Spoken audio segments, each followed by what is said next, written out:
Tu as toujours cet amour pour le Seigneur. Tu as toujours cette force pour le Seigneur. Mais est-ce que tu as la même passion? On lit les Écritures. Regardez, quelqu'un va me prendre Apocalypse 2. Quelqu'un va me lire les premiers versets de ce que le Seigneur va reprocher, ce que le Seigneur va dire à l'église d'Éphèse. Je ne voulais pas parler de ça, mais on va quand même un petit peu en parler et puis ensuite on va parler d'autre chose. Apocalypse 2. L'église d'Éphèse, je crois c'est quoi? C'est le premier verset, non? Quelqu'un peut me le lire? Écrit à l'ange de l'assemblée d'Éphèse, voici ce que dit celui qui tient les 7 étoiles dans sa main droite et qui marche au milieu des 7 chandeliers d'or.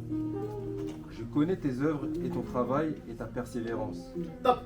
Je connais tes œuvres, ton travail et ta persévérance. Jusqu'aujourd'hui tu persévères, non? Tu travailles pour le Seigneur, non? Hein? La suite s'il te plaît, Jonathan. Et que tu ne peux supporter les méchants et que tu as éprouvé Et que tu ne peux supporter les méchants et que tu as éprouvé ceux qui se disent apôtres et ne le sont pas. et ne le sont pas. Oh, le discernement. Pardon, ma soeur. Oh, tu as dit. Ah, tu vois le micro, hein?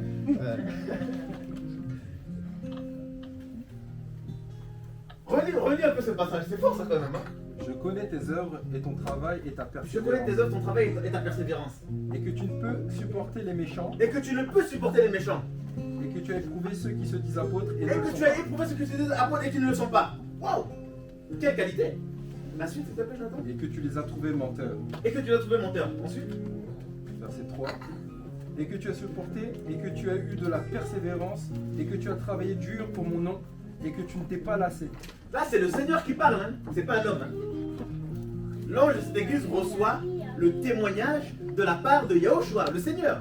Est-ce qu'on est d'accord? Quel témoignage du Seigneur? On continue, Jonathan. Verset 4. Mais j'ai quelque chose contre toi, parce que tu as abandonné ton premier amour. Top! Après toutes ces qualités, après ce magnifique témoignage de la part du Seigneur, le Seigneur va lui dire, mais j'ai quelque chose contre toi. C'est que tu as abandonné ton premier amour. Et il dit, la suite, Verset 5. C'est pourquoi, souviens-toi donc d'où tu es tombé, repens-toi et fais les premières œuvres. Autrement, je viens à toi à toute vitesse et j'ôterai ton chandelier de sa place si tu ne te repens pas. top. C'est pourquoi, souviens-toi donc d'où tu es tombé.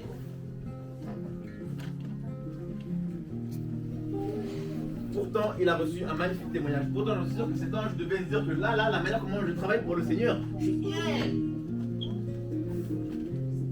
Mais il y a un hic.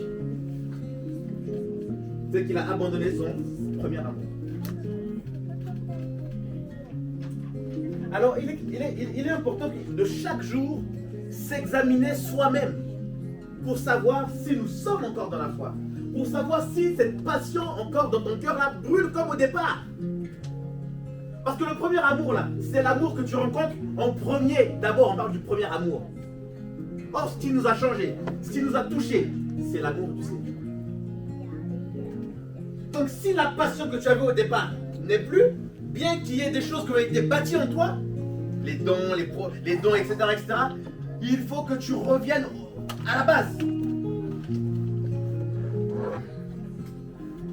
Comment ça a été la première fois que le Seigneur t'a croisé?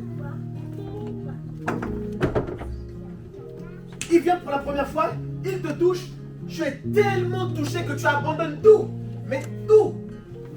Et bizarrement, plus tu avances, plus le Seigneur se glorifie, plus le Seigneur se manifeste, et plus tu commences à abandonner certaines choses que le Seigneur, certaines choses que tu avais abandonnées à cause de l'amour de Yahushua. Il faut que tu repartes avec. Regarde, pose-toi, sens-toi, sondons-nous. Frère, soeur, je me suis arrêté pendant un an. Un an où j'ai dû être assis à cause du péché. J'ai eu le temps de réfléchir, de ruminer, de penser, de méditer, d'être confronté. J'étais en face à face avec le Seigneur, face à face. C'était douloureux.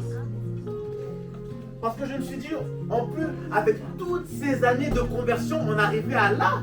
Seigneur, mais qu'est-ce qui s'est passé en fait? Et là, le Seigneur commence à te dresser la liste. Et c'est là que tu te rends compte que ce n'est pas tes années de conversion qui font ta foi. Ce n'est pas tes années de conversion qui font que tu seras sauvé. C'est le premier amour.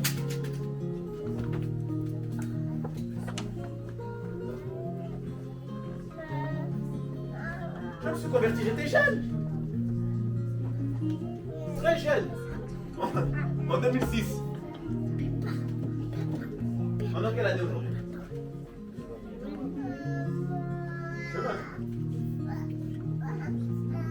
Mais des années de conversion ne sont pas en bouclier. La Bible nous parle du bouclier de la foi. Or, la foi est en lien avec la parole. Mais pas n'importe quelle parole. Parce que c'est une chose de lire la Bible. Mais c'est une autre chose de parler avec celui qui a inspiré les Écritures. D'être avec celui qui a inspiré les Écritures. Mais c'est que contre toi, c'est que tu as abonné ton premier amour. Comment savoir si cette flamme-là dans ton cœur est toujours?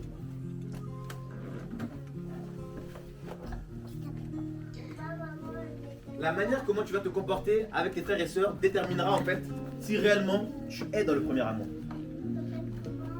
Et là on va me dire ouais mais Herman, ouais mais oui, mais ouais mais oui, mais oui, mais... Qui a déjà vu Elohim ici? Qui l'a déjà vu? Personne ne lève la main? Parce que Elohim se voit aussi au travers de tes frères et sœurs. C'est ce que la Bible dit. Il n'y a qu'à lire 1 Jean 2, 1 Jean 3, 1 Jean 4. La Bible est claire. Comment tu peux dire que tu aimes Elohim que tu ne vois pas alors que tu n'aimes pas ton frère ou ta sœur que tu vois?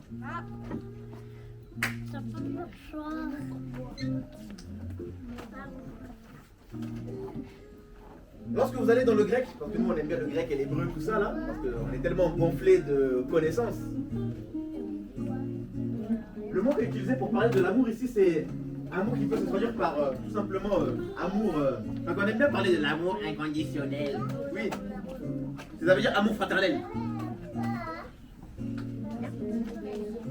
Parce que tu ne peux pas dire aimer la tête et détester. Tu ne peux pas dire aimer la tête et détester le corps. Ça n'a pas de sens. Le Seigneur, et c'est écrit dans la Bible, Elohim n'est pas divisé.